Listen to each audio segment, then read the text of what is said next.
It is such an honor and a privilege to be with you today in commemoration of International Women's Day and to celebrate NAWA's 7th annual gala. As you've probably seen, all month on social media, NAWA has been spotlighting the stories of inspirational Arab American women. If you haven't already, head over to NAWA's social media accounts and check them out. As we gather here today, we're going to celebrate more women and uplift the powerful stories, advocacy, and commitment of those who work daily to inspire a more humane, just, and peaceful world. My name is Hazami Barmada, and I'm a proud Arab American activist and social innovator, and I am honored to be your mistress of ceremonies this evening. Our theme this year is inspiration in times of challenge.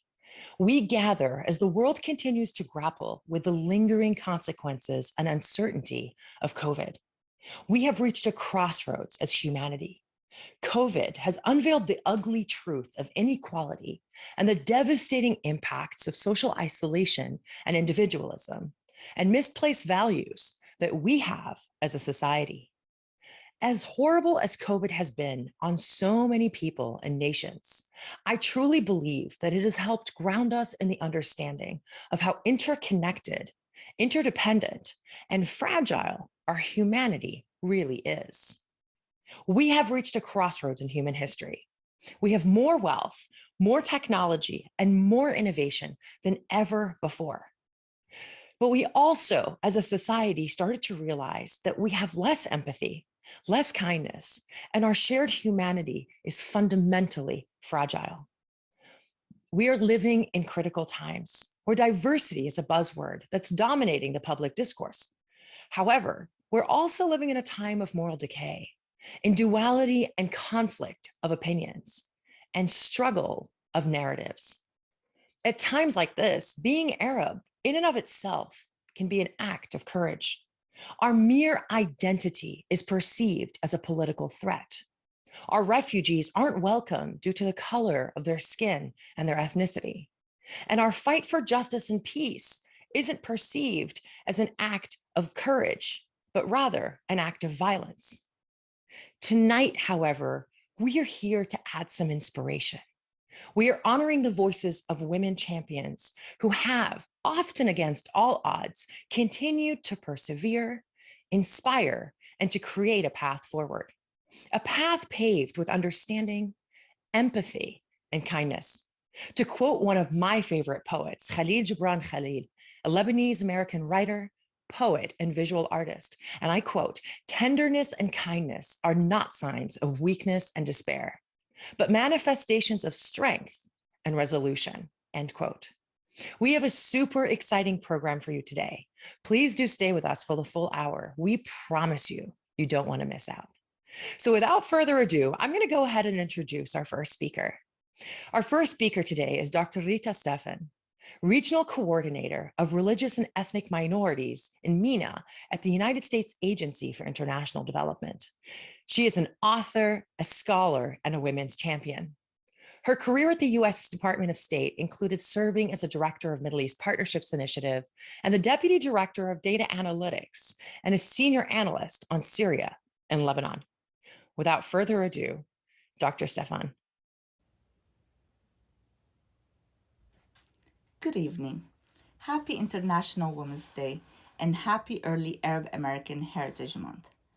Thank you, National Arab Americans Women's Association, for pioneering the celebration of Arab and Arab American women. Finally, you come to lift us up and celebrate our accomplishments.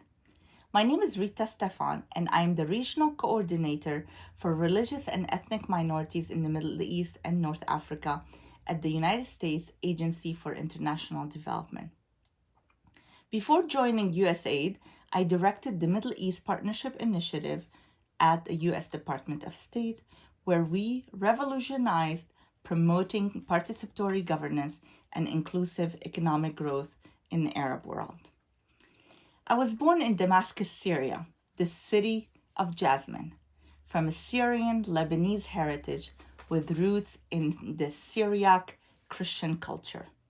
With family in Syria and Lebanon, I also felt a great sense of belonging in Dearborn, Montreal, and Austin, Texas. In 1990, my family and I immigrated to the US to begin my journey from working in a bakery in West Hartford, Connecticut, to becoming among the very few Arab Americans to enter the senior executive service rank in the federal government, maybe even the first. And every job I've had has been my dream job. After becoming the first woman in my family to earn a doctoral degree in sociology, I began my career in the federal service at the Census Bureau. I worked closely with community organizations and census officials to create the MENA checkbox. I am proud that my efforts and coordination paid off in reaching consensus and convincing the community and census officials to rally behind the MENA checkbox. The public support we garnered was heartwarming and unprecedented. Today, I continue to advise the community and Census Bureau on giving Arab Americans greater visibility and recognition. I'm honored to be among the rank of those great women who are leaders who inspire me and you in times of challenge. And these are indeed times of challenge. But I have faith in our determination and our strong heritage as Arab women. These notable women joined the rank of distinguished Arab Americans who have made significant contributions in the science, medicine, academia, sport, and the arts. These individuals have paved the way for the new generation of Arab American youth, like my daughter, Carla Stefan, who led the U.S. Youth Climate Strike in 2019. Searching for my own voice in academia led me to focus my research on Arab American women as agents of social change. My most recent academic endeavor highlights how women organized to mitigate the social, economic, and health impact of COVID around the region. Also focusing on women's activism, my last book, Women Rising, highlights women's political resistance in 16 Arab countries before, during, and since the Arab Spring. It amplifies marginalized voices, including rural women, housewives, students, and artists, and it offers on-the-ground understanding of Arab women's activism. Whether in my publications or my federal service, I am passionate about the need to make women's agency a central focus and to give voice to Arab women so they can tell their own stories of their own activism for peace, justice, and prosperity. As Arab American women continue to find their voices within the political and social life in the US, we are proud to navigate our cultural diversity, religious beliefs, family structures, and social and gender norms that significantly shape who we are. I want to close with two quotes from Dr. Nawal Saadawi, the first feminist I knew. She says, "Revolutions are not possible without women. Democracy is not achievable without women, and equality does not exist without women. Therefore," she tells us, "teach your daughters to be financially independent so they can search for a partner, for a life partner, not life support. And teach your sons domestic skills so they can see women as lovers, not maids." Thank you, and God bless you.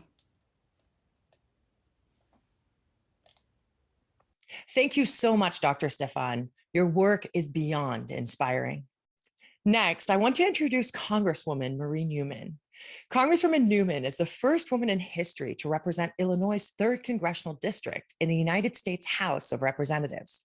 In Congress, she wears many hats, including currently serving on the House Committee on Transportation and Infrastructure, House Committee on Small Business, Congressional Labor Caucus, House Democratic Manufacturing Working Group, Democratic Women's Caucus, and as the vice chair of communications for the Congressional Progressive Caucus. With her dad and uncles all serving in the country's military and Marines, she learned at an early age not only the critical importance of public service, but also the immense value of lifting up your community and those around you. Here is a video message from Congressman Newman. Thank you, NAAWA, for inviting me to share in your 7th annual International Women's Day event honoring women. And thank you for all that you do to serve and uplift not only Arab American women, but also the many communities you live and work in. I'm so grateful to have one of the largest Arabic constituencies in the country in my district. I had the honor to work with many strong Arab American women who are leading and trailblazing in their respective fields. The adage, if you educate a woman, you educate a village, is absolutely true. In nonprofit, social services, healthcare, education, and of course government, increasingly women are making up more and more of everyday facet of society, and especially now as elected leaders. I'm especially proud and heartened to witness and work under the leadership of the first ever woman vice president in my term as Congresswoman in the 117th Congress. And we are seeing more women of color in critical positions to represent the beautiful diversity and pluralism of America. This is what makes us very, very strong as Americans, the rich mosaic of traditions that make up the fabric of our country. There is no doubt that all women have faced many challenges throughout our collective history, but I know that women of color have faced exceptional challenges, making even less per dollar than their white counterparts, having to work 2 or more jobs to make ends meet while serving your communities and advocating for civil and human rights both within our borders and abroad. As mothers, you as Arab American mothers build a strong foundation in your homes for your children and families to ensure that their ancestral Arab traditions are grounded in their identities and at the same time incorporating the new traditions of their American culture. It is not easy to do all this, but you do it with resilience, poise, and pride. Thank you again to the National Arab American Women's Association for inviting me today to your special event celebrating all women. And I'm looking forward to the next one in person, inshallah. Thank you so much, Congresswoman Newman. Now, I'm going to introduce someone who's probably not a stranger to many of you. Zainab Selbi is an Iraqi American women's rights activist, a humanitarian, writer, and public speaker. She is the founder of Women for Women International. She's the author of several books, and her voice for change is not unfamiliar to many of us. People magazine named her as one of the 25 women changing the world. Foreign Policy magazine named her as one of the 100 leading global thinkers. And Fast Company identified her as one of the 100 most creative people in business in 2016. But probably one of my favorite things about Zainab is her humanity and kindness. Zainab? Hello, dear friends at the National Arab American Women's Association. As Arab Americans, I feel like every time we get together, we talk about our politics. We talk about the reality of our, countries of origin back home, about all the injustices and the prejudice and the discriminations and all of that. And I feel there's little room to talk about our wellness, right? Our mental wellness, about our own spiritual health, about how do we manage life in exile, how do we manage prejudice or not, love or not. And I want to share a couple of things with you because a few years ago I nearly died, and in that intimate place between life and death, the question I had was not about politics. It was not, even did I accomplish enough or not. It wasn't about do I have enough in life of material things or not. The question really that I asked myself, and only one can ask themselves in that intimate place, is that did I live my life in kindness to myself and to others? Did I live my life in love to myself and to others? Now, as an Arab woman, and of course, as a woman, we're really taught to live life in kindness and love to others. We learn how to give and give, and love. Is that familiar? And God forbid if we do something else, because then we'll be called selfish, and that's the worst thing that one can be called. And so, I didn't know the meaning of kindness to myself and to others. To myself. Nor did I know the meaning of love to myself, really, until I almost died, until I thought I was taking my last breath. And, it took me the healing journey, which took me about a year and a half, really connected me to another way of existence, a way where I prioritize what I call an appointment with my heart every single day, an appointment where I connect with my heart and take that time to connect with myself. I, start learning the meaning of self-love and kindness and self-kindness without putting any negative forms on that, as in you're selfish or you're not good, whatever. I really start looking into it, and eventually I came to learn I actually don't know how to love others if I don't know how to love myself. And frankly, I don't know how to show kindness to others if I don't know how to show kindness to myself. Because giving and smothering and cooking and loving and it's nice, but also, it can be a lot if it's not balanced and if it's not a flow. And it could be exhausting if it's not a flow from ourselves to the others and the others to ourselves. And so it took me a very long time to really understand what it means to live life in a new way. And I have now my own 7 rules of a happy day, and they have nothing to do with accomplishments. Did I accomplish enough? Do I have this enough? Nothing. Like, the only material things in these 7 rules of a happy day is actually living my purpose. Am I living my purpose?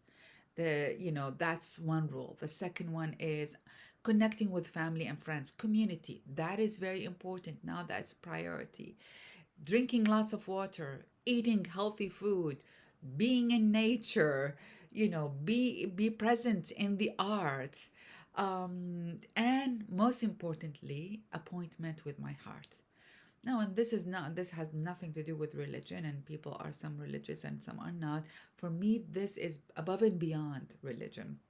It is about a time and a space in which I am silent with myself, and my mind is silent, and all what I'm doing is locking myself into my heart, because it is from that place that I learned how to be in kindness and in love to myself. And so, my message to my Arab American sisters today is actually not political, because we got that. And it's not about resilience and all of that, because we got that. We are strong. We are strong. We're vivacious. We are beautiful. The message today is that how do we actually each need to take the time for loving and being kind to ourselves. And from that, we learn how to give in a new way to others and connect in a new way to nature and to the divine. So, I hope that helps inspire your own journey of learning your own self-love. And until I see you in person one day, inshallah, I am sending you all my love, all of it. Thank you. What powerful questions Zainab leaves us with. And I quote, "Did I live my life in kindness and love to myself and others?" A question that I know I will most definitely be taking away from here and asking myself daily. Now, as the wonderful Arab poet Khalil Gibran says, music is language of the spirit. It opens the secret of life, bringing peace and abolishing strife. I am so happy to be joined by Clarissa Bitar, an award-winning Palestinian oud musician and composer. Clarissa has performed all around the country and the world, and her music has been featured on radio, film, and exhibits all over the world. We are lucky to have her share some of her music with us here today.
Thank you so much, Clarissa, for speaking to our soul with your talent.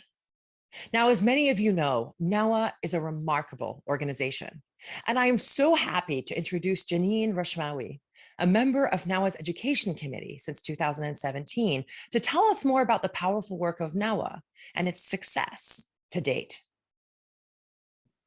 Hi, my name is Janine Rashmawi. I'm a volunteer and member of NAAWA. Thank you for joining us this evening to celebrate International Women's Day. I'm here to share a quick note about who NAAWA is and the work that we lead. The National Arab American Women's Association, or NAAWA, is a membership-based, grassroots national organization of Arab American women. NAAWA has three main focuses that include building community support, social justice advocacy, and educational outreach. NAAWA serves as a platform to support our community members to build solidarity and work with other like-minded organizations advocating for social justice. As a community platform, NAAWA aims to empower Arab American women, uplifting the voices and contributions of Arab women as change makers. NAAWA works to connect Arab American women leaders with our members, putting on various speaker panels with Arab women from diverse sectors and backgrounds, ranging from political leaders, academics, activists, scientists, artists, and many more. Our members also engage in local and national advocacy initiatives, including leading local education campaigns, arranging meetings with members of Congress and other local officials. NAAWA is proud of our scholarship program supporting academic opportunities for our Arab American youth, which is made possible by your generosity and support. As our communities continues to face injustice and social challenges, together, we will continue to work towards building a more just future. Before we move on, I also want to take a moment to recognize the powerful, bold, and beautiful women that are the backbones of the work of NAAWA. These women dedicate their time, their passion, their brain power, and their hearts to ensure that Arab Americans are understood, respected, and central to the discourse. I just want to recognize the board members. Jihan Anduni, Ghada Mansour Barakat, Dr. Najat Arafat Khalil, Wahiba Darwaze, Hiyam Muhawi, Ilham Nasir, Hiba Kassab, Samar Sakakini, Amal Khouri Kurkur, and last but definitely not least, Rana Abu Gharib. Please do join me in congratulating these boss women on their tireless leadership. Now, we are joined by none other than Palestinian powerhouse Dr. Hanan Ashrawi, a distinguished Palestinian leader, legislator, activist, and scholar who has served in the leadership committee and as an official spokesperson of the Palestinian delegation to the Middle East peace process. Dr. Ashrawi serves on the advisory and international boards of numerous organizations, including the World Bank Middle East and North Africa, the United Nations Research Institute for Social Development, and the International Human Rights Council, to name just a few. Dr. Ashrawi is a recipient of numerous awards from all over the world. She is the author of many books, articles, poems, and short stories on Palestinian politics, culture, and literature. It is a privilege and an honor to introduce Dr. Ashrawi. Dear sisters, it is a pleasure and a privilege indeed to join you this evening as you celebrate the 7th anniversary of International Women's Day. And of course, it is a special day. Hopefully, every day will be a Women's Day. But you, as Arab American women, have a composite challenge that you are dealing with. First of all, being Arab, you are definitely heirs to a culture that is long, that is special, that is authentic, a culture and a history of which we are extremely proud. But we are also part of a culture that is quite repressive when it comes to women, patriarchal, male-dominating and male-dominated culture that uses tradition and quite often abuses religion in order to oppress women or discriminate against women. So you have this duality of pride of identity and at the same time of the difficulties of belonging to such a culture. At the same time, as Arab Americans, you went to the States either for opportunity or to give your children opportunity or to escape oppression and injustice, and you end up facing white supremacy, Islamophobia, all types of different identity discriminations. So while you have the chance at a new opportunity and a new life, you also are facing new obstacles. You're facing also a different type of misogyny. And at the same time, as women, everywhere, globally, women are facing intersectional discrimination and challenges and obstacles. And we are always being asked to stand up and to speak out and to use our power and the power of our voice and our will in order to make a difference. We do not have the choice to be passive victims. So I ask you all in sisterhood, in not just solidarity, but empathy and identification, to work in order to not just vindicate your culture, but to show your culture and your pride in your identity, and at the same time to be true to your gender. Because we are strong, yes, but also with our strength there is a need for empathy. We are determined, yes, but we have to be resilient and flexible, and we have to be strong and determined in order to show that we will not be subdued. Indeed, I'm very proud of you, and I'm proud to be among you this evening, and I hope that your meeting will be immensely successful and immensely feminist. Thank you. Thank you very much, Dr. Ashrawi, for your comments and for constantly encouraging and inspiring us to keep going and persevere.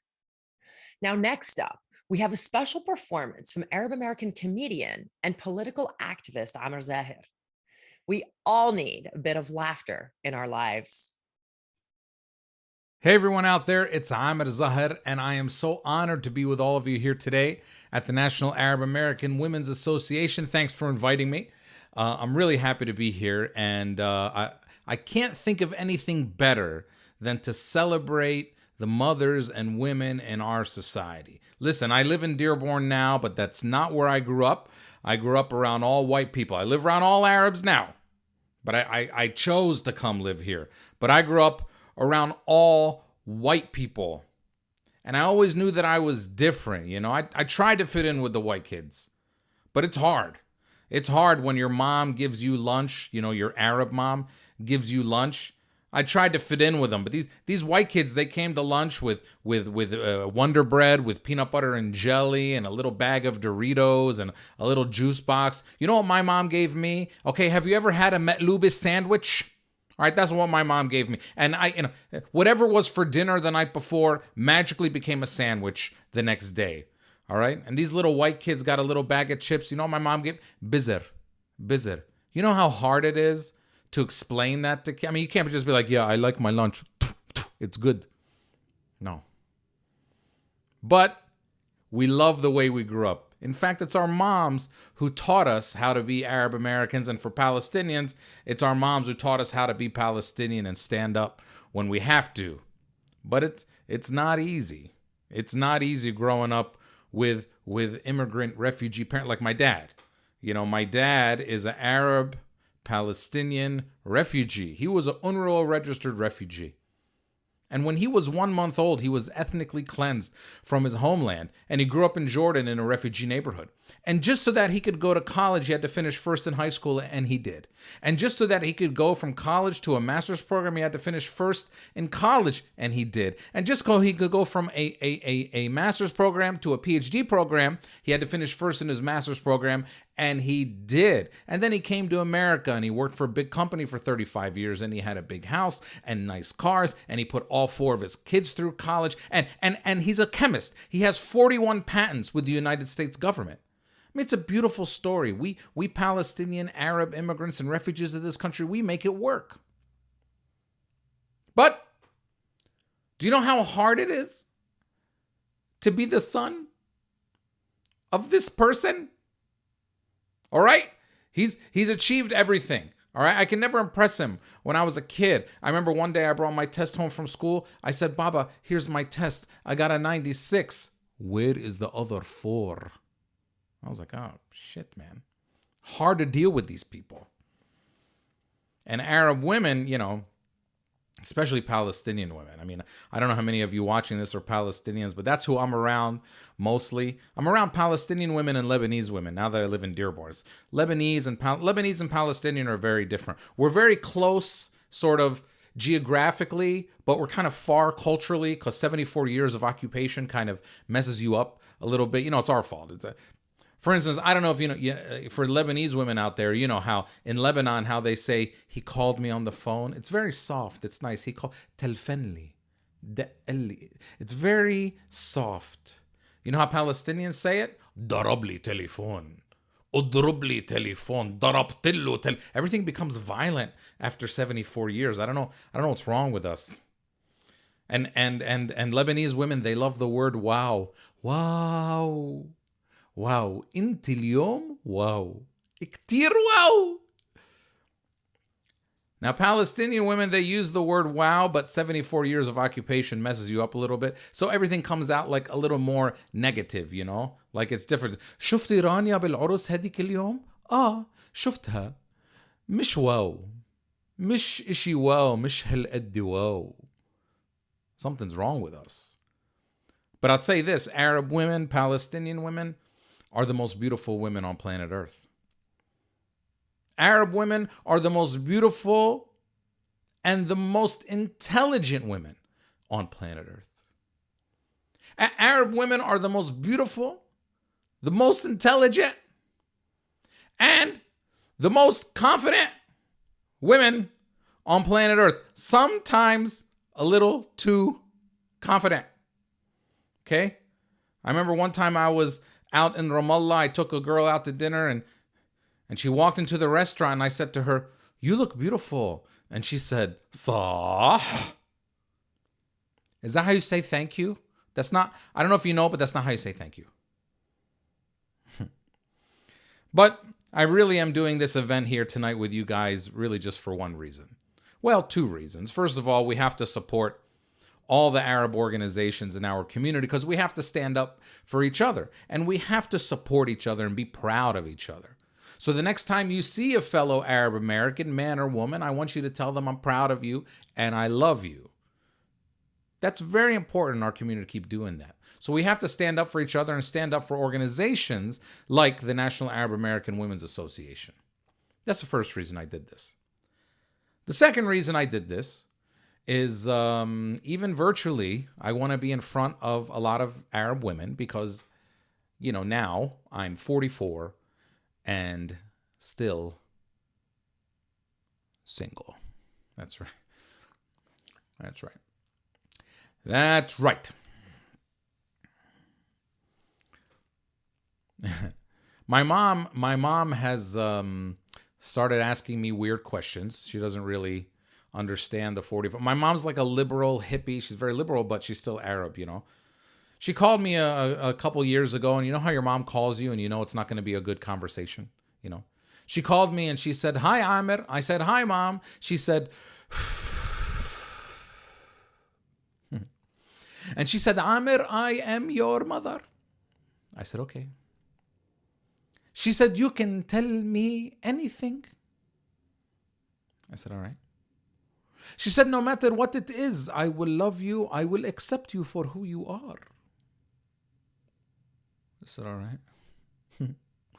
She said, are you gay? It's okay. Just tell me. Just tell me. See, my mom now thinks I'm gay. She doesn't have any evidence. I mean, I'm not gay. We have gay people in our community. I'm just not, But now she's kind of accepted that I'm gay. She's gotten all the way to the point of, I don't know, how you go like through the 5 stages of grief, like anger, depression, bargaining. She already got to acceptance. She's there. All right. Now she's not mad that I'm gay. She's mad that I'm gay and I'm not telling her. Why don't you tell me? Just tell me. She tries to trick me into confessing to this, She calls me. She says, Amir, are you dating any girls? I said, no. She says, others?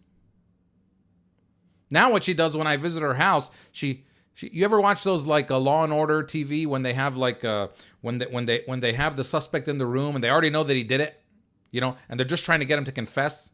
That's what my mom does too now. If I visit her house, she comes into the kitchen. She says, "Look, Amir, we already know. Everybody knows. We have you on video. We have DNA. We have your fingerprints. Just confess." And then she tries this like Arab mom move on me. "You will feel better when you tell me. You will feel better. عشانك مش عشاني. You will feel better." So I don't know. I don't know if I'm going to get married. I don't know. I do know this. If I get married, it probably has to be to a Palestinian woman. Not because you're the best, but because 74 years of occupation has messed us up and we only understand each other like a couple crackheads, Like if I'm married to a Palestinian woman and I'm sitting in the kitchen and I'm holding a cup of coffee and I'm looking out the window and I haven't said anything for like 10 minutes, And then all of a sudden I just say, "Kleb." See, a Palestinian woman, she comforts you, She doesn't think there's dogs outside. She doesn't think you're hallucinating. She comforts you. She comes up to you, "Yes, حبيبي, كلاب, معلش, كلاب, طول بالك, بس كلاب." So listen, I love you all out there. Thank you for everything that you do for our community. And thank you for being really the heartbeat of the Arab American community. A lot of our organizations, most of them actually, wouldn't really be functioning the way they are if it wasn't for the Arab American women in our community. So I love you. I'm proud of you. Keep doing what you're doing. And I'll see you all soon. Many thanks, Amir, for the laughs. Now joining us to close out our program is Dawood David Hakim. Dawood started his music and singing career at age 8 in Homs, Syria. He played the violin at a very young age and performed in functions and also played the classical music of very well-known names, including Kulthum, Abdul Habib Hafiz, and Warda. During his teenage years, Dawood joined many orchestra bands and performed concerts throughout the region. At age 16, he established his own band, and his music is unique and very inclusive. Welcome, Dawood. We are in for a treat.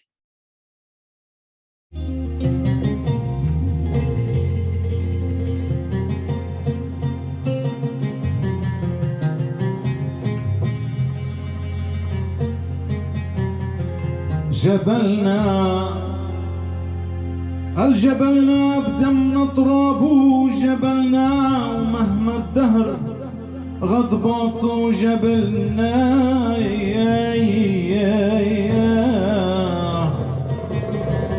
قال نحنا هون ما منترك جبلنا ترابك يا وطن أغلى من الدهر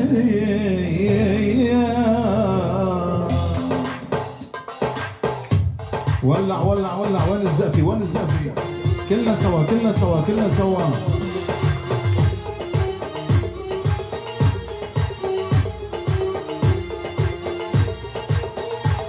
ايوه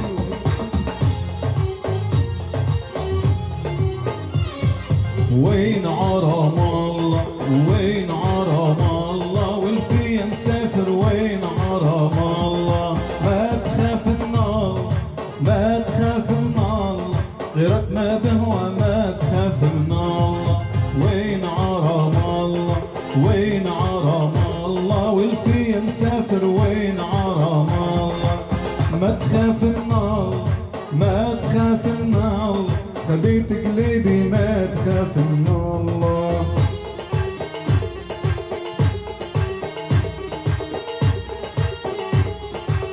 ايوه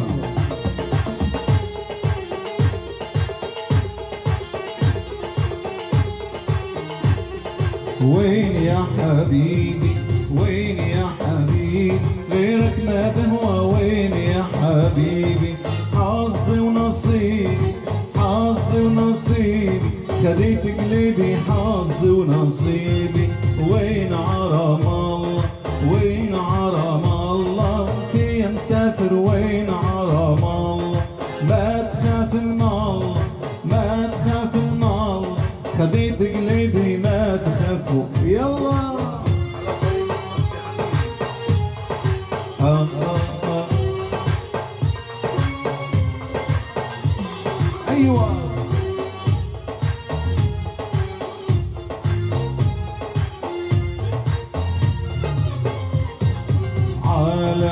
طريق الصلب يا ما مشينا وين تعبت الرجلين نمشي عادينا على طريق الصلب يا ما مشينا وين تعبت الرجلين نمشي عادينا لا جبل ولا واد سلطية لا حارة ولا كرات سلطية لا جبل ولا واد سلطية لا حارة ولا كرات سلطية في شحلة من الصلب وين ما رحنا وجينا في شحلة من الصلب وين ما رحنا وجينا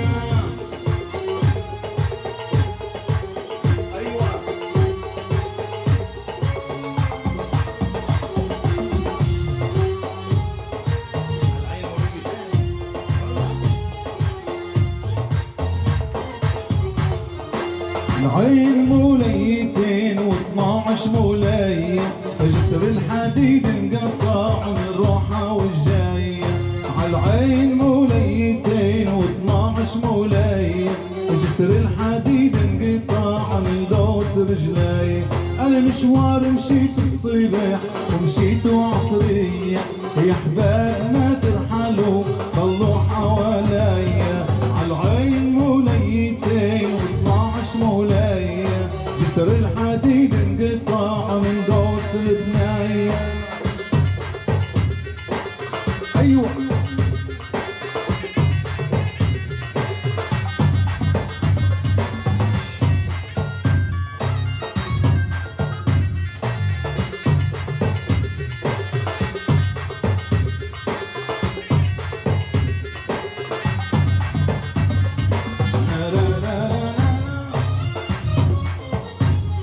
hey hey hey hey hey hey hey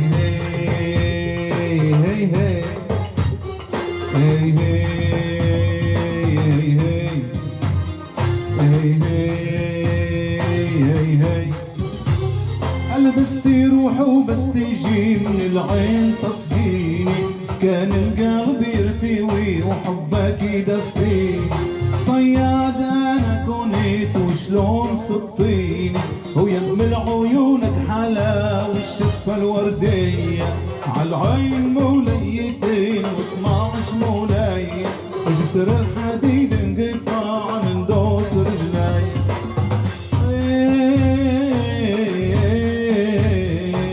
جسر الحديد انقطع من دوس رجلاي شكرا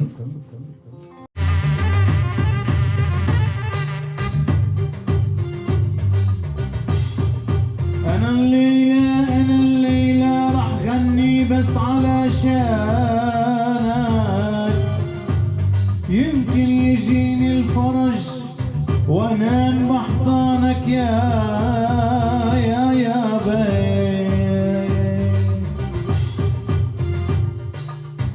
بي غبي القمر ودريته كل من نوايا مريته غبي القمر ودريته كل من نوايا مريته وانا المقابل عني وانا المقابل عني يمكن ينطيني بنيته بلشن ينطيني بنيته حلو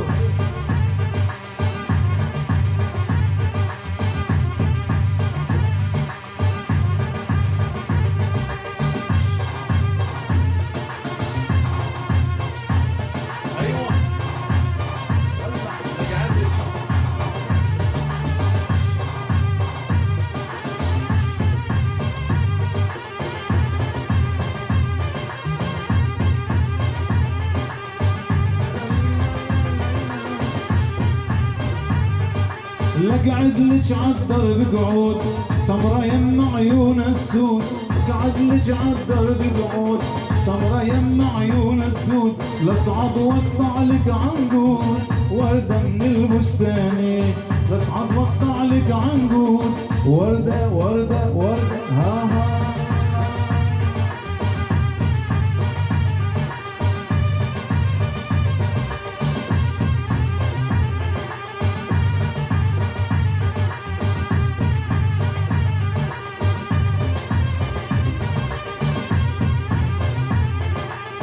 لا لا لا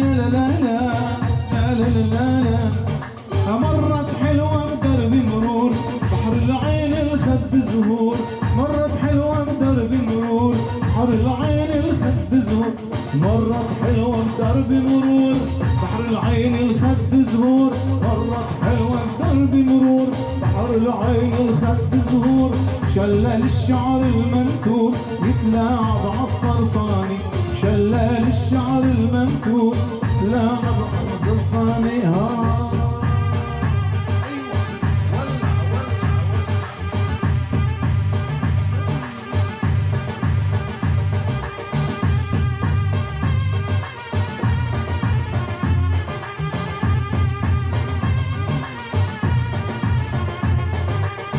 شلونك عين شلونك شو مخلى على عيونك شلونك عين شلونك شو مخلى على عيونك شقد شفت عيون لا لا والله ما احلى من عيونك شقد شفت عيون لا لا والله ما احلى من عيونك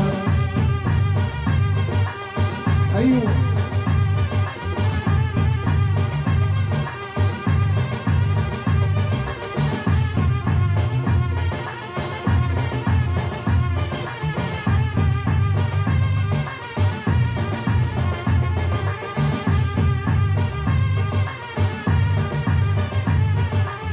شلونك عين حبيب يا ابو قليبة الطيب شلونك عين حبيب يا ابو قليبة الطيب والله ذقنا تحيب ذقنا المر من دونك فراقك والله شيب ذقنا المر من دونك